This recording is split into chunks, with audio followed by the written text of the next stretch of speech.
Hello, everyone, and welcome to Business 2050, Business Law. I'm going to walk you through what to expect this semester. So first off, I just want to cover a few misconceptions about online classes. The first misconception about online classes is that online classes are easier, when in reality, this class is actually designed to be just as rigorous as a live class. Another misconception is that you have all term to complete your assignments. Actually, although the class is flexible, you will have assignments due each week, and so you need to make sure you're staying on top of the class throughout the semester. Finally, a common misconception is that online classes are on your own, and they have to go and figure things out and really just do everything without a lot of help. The reality of that is, throughout the semester, you're going to have the support of me. You're going to have full access to all school support services, and you're going to get help from each other throughout the semester. So uh, it is flexible, but you do need to stay up with it throughout the semester, but also remember that I'm going to be here to help you along the way. All right, so our textbook for this class is going to be Foundations of Business Law and the Legal Environment. This comes from Saylor Books. However, you do not need to go buy this book. It is a free, open online textbook. So what's going to happen is every week, I'm going to give you a link to the readings that you need to accomplish that week. And so all you have to do is go into Canvas, click on the link, and it'll take you to the chapter that you need to read for that week.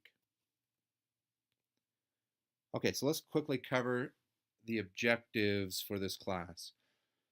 So the first thing we want you to do throughout the semester is to develop an appreciation and understanding of the legal and business environment.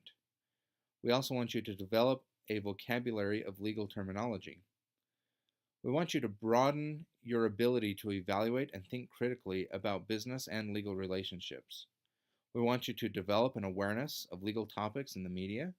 We want you to be able to relate business law to other subjects. We want you to identify the personal and social implications of knowing about the law. We want you to value both the law and further learning about the law. We want to help you know how you can continue learning about the law after this class is over. And also, very importantly, we want you to have fun while doing all of this. So here's how we're going to accomplish those objectives. So we're going to have a couple key elements of the class. First off, every week we're going to have some modules that are going to contain some reading assignments. They're going to contain some critical thinking assignments. And in the end, we're going to wrap it all up in our You Be the Judge assignment. So I'm going to tell you more about those here in just a second. Also, some things we're going to have you working on that are going to be due at the end of the semester. The first one is a book report. So pick a book. We want the book to be related to business, leadership, law, or something, some sort of nonfiction book that's applicable to what you're hoping to do with your career. So you're going to need to read that and then submit a report for that book at the end of the semester.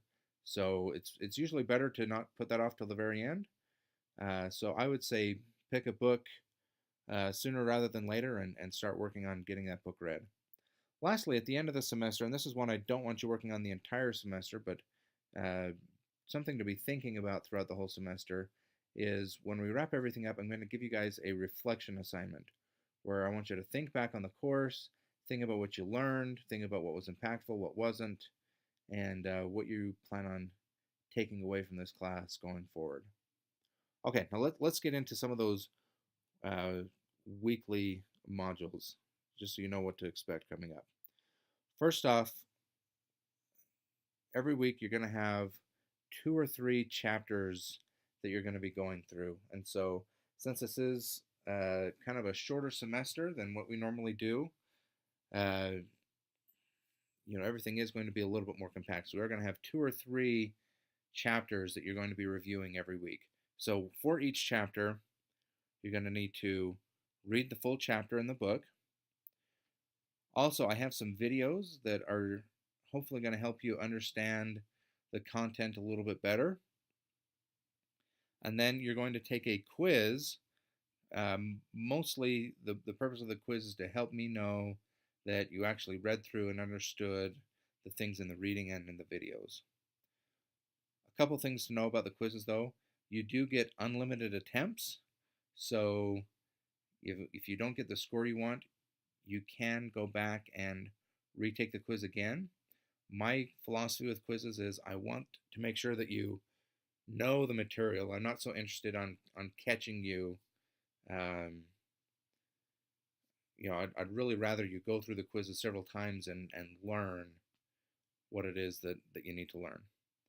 Also, every week, or along with every chapter, you're going to do an IRAC analysis.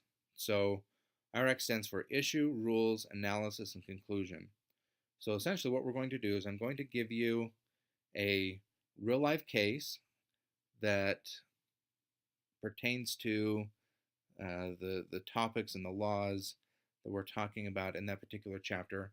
And so what I am expecting you to do is to go through the case, figure out what is the central question or questions to be answered in the case. And most of the time, the issue is going to be provided for you. So the first part is going to be pretty easy. The second thing you're going to need to do is figure out what existing laws and precedents are applicable to the issue. So think about what you read in the chapter, what you saw in the videos, and think about, okay, which of those principles applies to this case, and what are the rules that apply to this case. The third thing you're going to do is run the rules through the facts of the case. So, you'll go through the rule, think about, okay, what are the components of the rule, and then think about, okay, in this case, did this happen? In this case, did that happen? In this case, did that happen? Okay, now after you've done your analysis, then you're going to give us a conclusion, which is your answer to the issue using your analysis as a guide. Okay, and I am going to give you another article where you can read more about that on Canvas. Okay, another important aspect of this class is the critical thinking assignments. Like I mentioned in the objectives, we not only want you to learn a little bit about the law, but we also want you to be able to think critically about the law. So each week you're going to have a critical thinking assignment, and what you see here is the schedule of what we're going to cover. So weeks 2 through 5, we're going to cover logical fallacies. Okay, and there's going to be some discussions on Canvas that you're going to use to work on your logical fallacies. Weeks 6 through 8, we're going to be going through some critical reasoning questions. So I'm going to pose some questions that are going to require some sort of critical reasoning. You're going to analyze the question, figure out your answer, and then post that on Canvas. And we'll have a discussion on Canvas about those questions. And then in weeks 10 and 11, I'm going to give you a chance to practice your You Be the Judge. So the way it'll work, basically, if you and your group submit the documents in the You Be the Judge practice, you'll get full credit, but then I'm going to go through and give you feedback. So when we do the real You Be the Judge, which I'm going to talk about here in a minute, then you'll have some feedback and you'll be able to get a better grade because you've already done it and got some feedback. All right, so what is You Be the Judge? So what we're going to do in You Be the Judge is I'm going to give you a couple cases that are currently on the Supreme Court's docket. And so what you're going to do in this case is you're going to take turns. You're going to be, so for the first week, you're going to have one case where you're going to be acting as the petitioner. You're going to have another case where you're acting as the respondent. And in each of those cases, you're going to write up a brief that you're going to submit to the judges that's explaining your side of the case. And basically, you're going to be trying to convince the judges to side with you in this case. Okay, now the next week, you're going to take the briefs submitted by 2 other groups, and you're going to read through the cases, and you're going to make a decision as a group about how you're going to rule in this case. And then you need to write up a good, well-reasoned decision document using some of the IRAC analysis that we've been practicing all semester that's going to outline not only how are you ruling in this case, but why are you ruling that way. And as we get closer, I'll provide you with a lot more details. All right, finally, let's talk about your grade. So this pie chart here tells how your grade is determined. So your final exam will be worth 20% of your grade. Your You Be the Judge assignments will also be worth 20% of your grade. The IRAC analyses that you do every week, those will add up to 20% of your grade. The critical thinking assignments that we do throughout the semester, those will add up to 15% of your grade. The quizzes that you're doing for every chapter will also be worth 20% of your grade. And then a few miscellaneous things that we'll throw in throughout the semester, those will add up to be about 5% of your grade. Okay, finally, before I let you guys go, I want to tell you about my rules for late work. So, every week, assignments are going to be due on Sunday at midnight. So every Sunday, just think, have I got in all of my assignments yet? If not, then you have some due you need to get working on them. Late assignments will be accepted for 1 more week past the due date for half credit. So you can turn them in late, but you will only get half credit for any assignment or any quiz that you turn in past the deadline.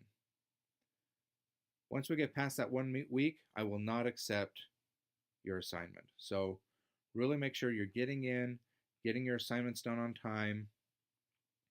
It's also important to note that sometimes Canvas or your internet or sometimes things come up to where if you've put your assignments off until the last minute, there's a chance that you won't get them turned in on time. So make sure that you're planning ahead and you're giving yourself plenty of time to get all of your assignments turned in. Okay, and that's it for this video. Again, make sure you're going through, reading the syllabus, and getting all of your assignments done for week 1, and we'll see you next week.